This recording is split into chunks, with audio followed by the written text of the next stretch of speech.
Satu manifestasi luar biasa. Gabungan pimpinan-pimpinan 10 parti politik akhirnya sedang mencipta sejarah.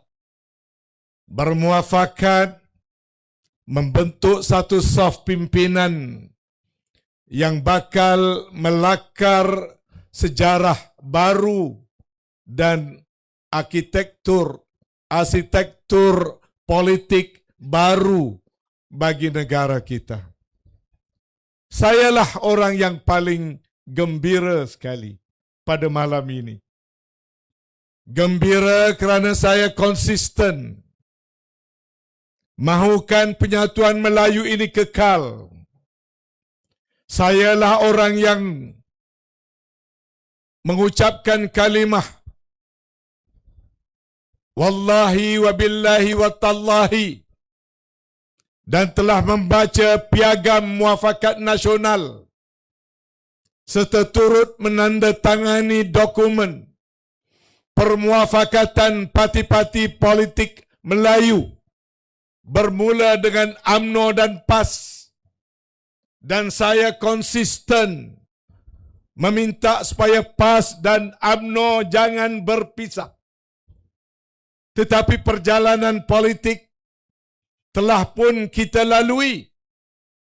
Maka saya yang berada di dalam PAS rasanya tak berpeluang lagi nak berkempen untuk sahabat Barisan Nasional. Tetapi malam ini saya gembira. Sementara saya istiqamah dalam PAS, saya berpeluang untuk mengajak dan berkempen untuk sahabat-sahabat saya daripada Parti Barisan Nasional. Alhamdulillah. Peristiwa ini adalah satu perkara yang amat besar. Ia bukan perkara biasa. Ia bukan saja disaksikan oleh rakyat di Negeri Sembilan yang akan menghadapi pilihan raya. Malah secara langsung ini sedang diikuti oleh rakyat seluruh negara. Kerana permuafakatan ini bukan permuafakatan yang biasa. Malah ia tidak dijangkakan berlaku oleh sesetengah orang.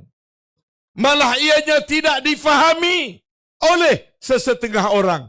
Terutama sejak bermula di Johor.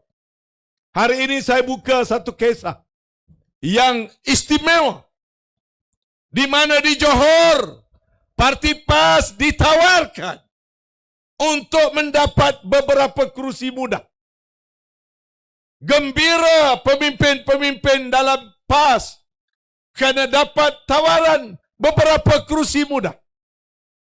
Termasuk tawaran adun dilantik bersama dengan UMNO di negeri Johor. Tetapi setelah hasil rundingan itu dibawa kepada pucuk pimpinan memilih tidak mengambil jalan mudah. Ramai yang terkeliru apa yang sudah terjadi.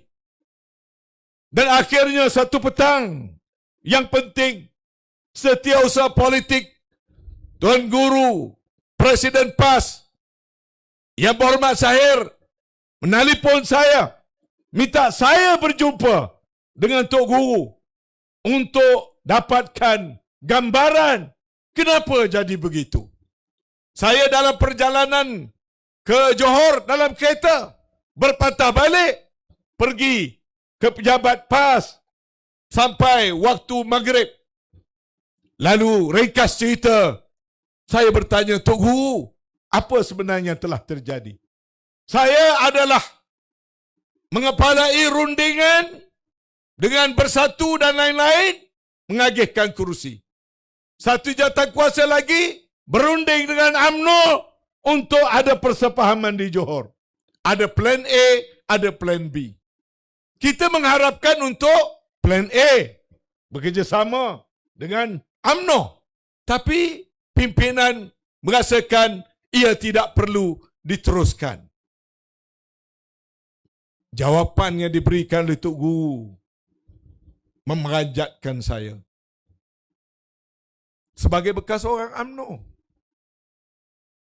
Bukan sekejap-sekejap. Ini bukan ketua UMNO cawangan Paroi. Ini 38 tahun ketua UMNO bahagian Ketereh. 28 tahun ahli majlis tertinggi UMNO. Apa yang dijawab oleh Presiden PAS?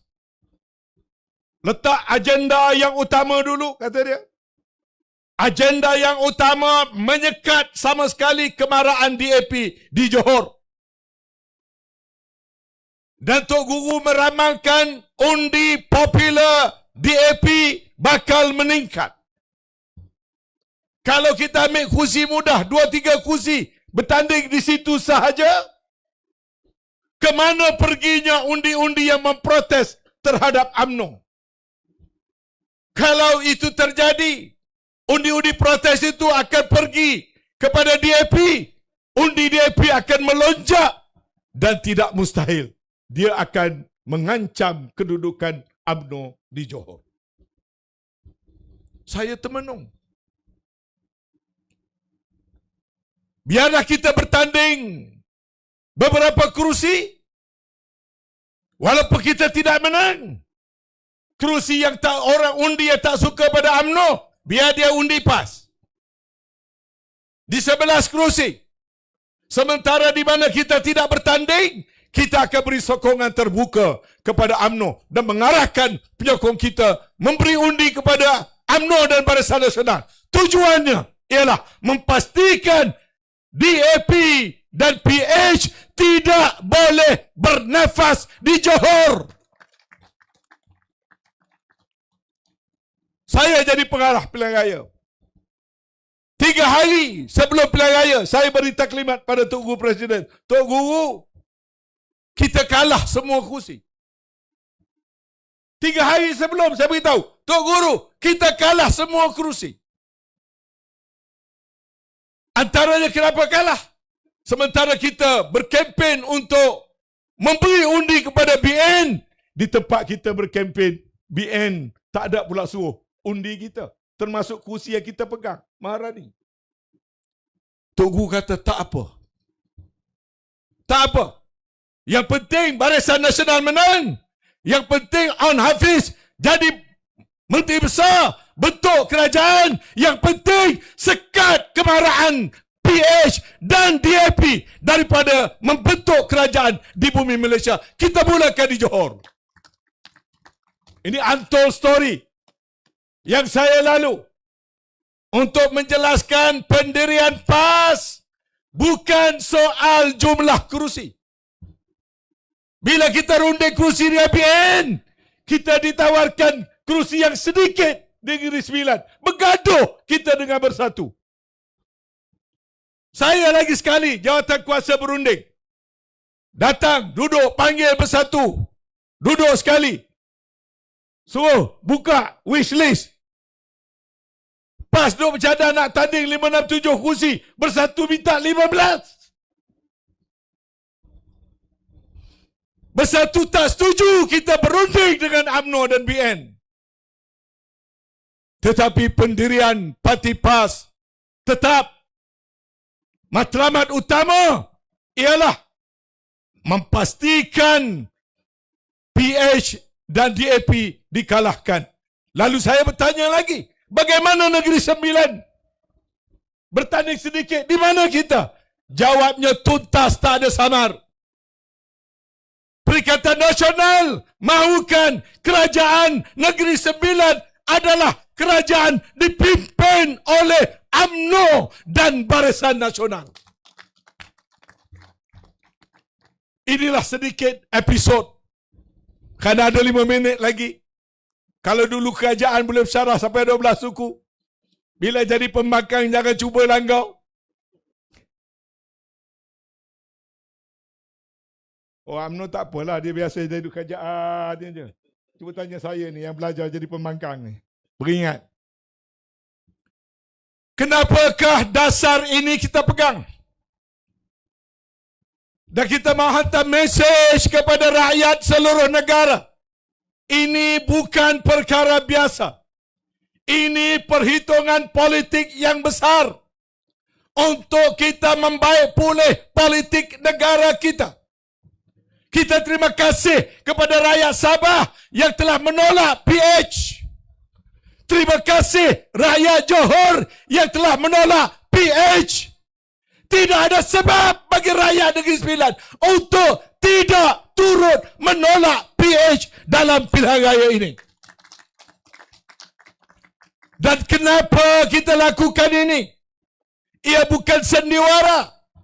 Ia bukan permainan. Kerana kita sedang menyaksikan kerosakan yang sedang berlaku dalam negara kita. Tak payah saya hurai dalam ceramah ini. Penceramah-penceramah yang sebelumnya telah pun menyebutkan daripada soal ISET, soal BlackRock, soal perjanjian ART, soal percubaan mengemukakan akta apa ni? Rural, akta Urban Renewal Act, perjanjian ART dengan klausa-klausa yang sangat merugikan negara, malah menyentuh kedaulatan negara. Yang terbaru yang disebut tadi tentang MMC Port, airport dah tergadai, port lagi nak tergadai, dan macam-macam permasalahan yang bukan kecil, tuan-tuan dan puan-puan sekalian. Nak tunggu kerosakannya bagaimana lagi nak berlaku? Baru nak turun ke jalan-jalan raya, nak turunkan kerajaan dengan cara bukan demokrasi. Itu bukan cara kita. Kita memilih cara demokrasi. Kita memilih cara peti undi. Kerosakan yang sedang berlaku ini mesti dihentikan. Dan kita semua dah ada pengalaman. Semua yang bekerja dengan DAP menghadapi masalah. PAS dah bekerja DAP, bermasalah, bersatu dulu. Bekerja sama dengan PH, bermasalah. Sekarang UMNO cuba duduk dalam kerajaan, bermasalah. PH ini bukanlah parti yang seharusnya diberikan mandat untuk memerintah negara ini. Pada UMNO ada pengalaman yang lama. Pada Perikatan Nasional ada dasar-dasar dan strategi serta integriti yang tinggi. Ayo, mari kita kapuhkan, mari kita sekalikan kekuatan ini untuk meletakkan negara kita pada satu landasan yang baru, yang mana kita mulakan dengan penyatuan dan permuafakatan. Pemimpin sudah menelan egonya. Pemimpin sudah pun berkorban untuk memastikan kerjasama ini menjadi realiti. Tetapi tindakan pemimpin kalau tidak didokong oleh rakyat tak akan sampai ke mana. Maka sebagai rumusan pilihan raya ini, saya sebagai pengarah, ketua pengarah, timbalan ketua pengarah pilihan raya PAS, sebagai ketua penerangan Perikatan Nasional, ingin membuat kenyataan yang sejelas-jelasnya pada malam ini. Semua para penyokong Perikatan Nasional, semua ahli dan penyokong 6 buah parti dalam Perikatan Nasional, semua ahli-ahli PAS dan jamaah yang bersama dengan PAS, hendaklah keluar beramai-ramai. Pecahkan rekod peratusan keluar mengundi daripada kalangan kita. Maka yang daripada Perikatan Nasional, berikan undi secara total kepada calon-calon Barisan Nasional. Dalam Parlimen Rembau, selain daripada Pak Kam, calon Paroi, kita ada Thomas Hassan, calon di Rentau, kita ada Zaiful Bari, Datuk, calon di Cembung, kita ada saudara Suhaimi, calon di Kota, yang 3 calon Barisan Nasional, 1 calon PAS. Kita mengarahkan seluruh kekuatan parti Perikatan Nasional hendaklah memberi undi kepada kesemua keempat calon yang bertanding. Boleh tak tuan-tuan? Begitu jugalah bagi calon-calon di kawasan-kawasan lain seluruh negeri 9 ini. Marilah kita melakarkan satu sejarah. Bukan saja sejarah, ia juga satu sunnah. Apabila Rasulullah nak membina daulah Islamiah, ia dimulakan dengan penyatuan dan kesatuan. Sebab itu datangnya ayat wa'tasimu bihablillahi jami'an wa la tafarraqu wazkuru ni'matallahi 'alaikum iz kuntum a'da'an fa'alafa baina qulubikum fa'asbahtum bi ni'matihi ikhwana, sampai ke akhir ayat. Jangan lagi kita bercerai-berai. Marilah kita ikat penyatuan dan perpaduan. Dan saya dengan rendah diri menyeru kepada rakyat, dokonglah keputusan yang telah dibuat oleh pucuk pimpinan. PAS reda walaupun hanya diberi 4-5 kursi. Wawasan negara reda walaupun hanya dapat 3 kursi. Disindir-sindir 4 kursi. Disindir-sindir oleh kawan-kawan. Pejuang reda tak dapat 1 kursi pun. Yang dapat banyak 25 kursi. Barisan Nasional, no problem. Biar bertanding sedikit tapi menangnya banyak. Jangan berebut tanding banyak tapi kalah pun banyak, menangnya sedikit. Yang penting bila kita gabungkan pada 1 hari bulan, kita nobatkan kerajaan baru bagi Negeri Sembilan, insya-Allah. Terima kasih pada semua rakan-rakan dan sahabat-sahabat seluruh Negeri Sembilan. Rakyat Negeri Sembilan ada peranan besar pada 1 hari bulan. Di Negeri Sembilan ini kita mula bina satu politik yang baru, cara yang baru untuk menyelamatkan negara kita.